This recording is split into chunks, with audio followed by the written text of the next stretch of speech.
Good morning. I am Rubina. Today is Tuesday, October 6th, 2020.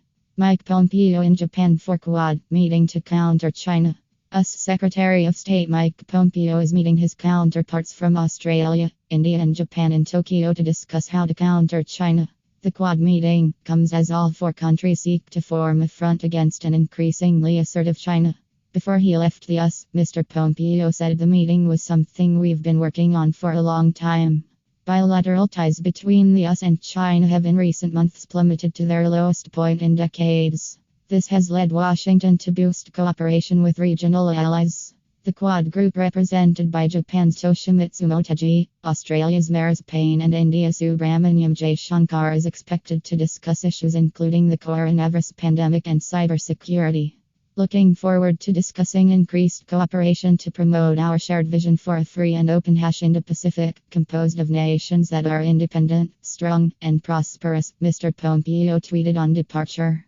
China had warned ahead of the meeting against exclusive cliques that target third parties. We hope relevant countries can proceed from the common interests of countries in the region and do more things that are conducive to regional peace, stability, and development, not the other way around, AFP quoted Chinese Foreign Ministry spokesman Wang Wenbin as saying. What is the Quad grouping? The Quadrilateral Initiative, informally named the Quad, first began in May 2007 with a meeting between the US, Japan, India, and Australia in the Philippine capital Manila. The informal grouping, championed by Japan's then Prime Minister Shinzo Abe, was viewed by analysts as an attempt to step up cooperation in the face of rapidly rising China. However, when Beijing sent formal protests about the Quad, its members said their strategic partnership was only aimed at maintaining regional security and was not targeting any particular country. The Quad group then lost momentum and was only revived again a few years ago. Mr. Abe's retirement in August once again throws the Quad's future into some doubt.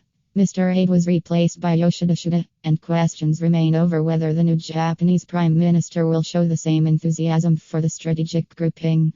Mr. Suga is focused on economic reform and has little experience of foreign policy, writes the BBC's correspondent in Tokyo, Rupert Wingfield Hayes. Why is the Quad meeting now?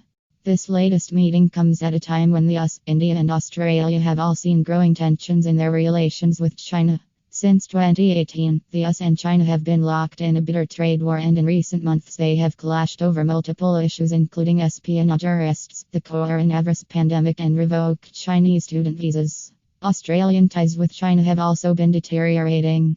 In September, the last two reporters working in China for Australian media were evacuated after a tense 5-day diplomatic standoff. And there have been growing tensions between Beijing and Delhi too along their disputed border in the Himalayan region. Fighting in June saw the first fatal confrontation between the two sides since 1975. Alexander Neil, an Asia-Pacific security analyst based in Singapore, thinks the real clincher for the renewed momentum of the Quad grouping is down to India's buy-in. In recent years there has been much speculation about the Quad becoming a formalized body. But it had been constrained by India in particular, which is a traditional stalwart of the non-aligned movement, he said.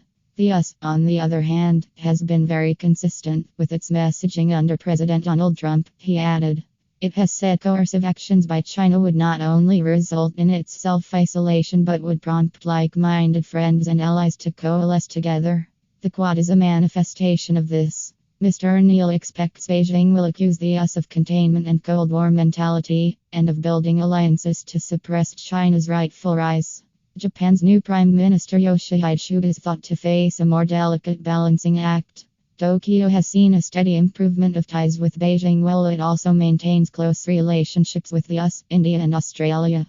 Mr. Suga told reporters on Monday that he would seek to promote a free and open Indo-Pacific and also build stable relations with neighboring countries including China and Russia.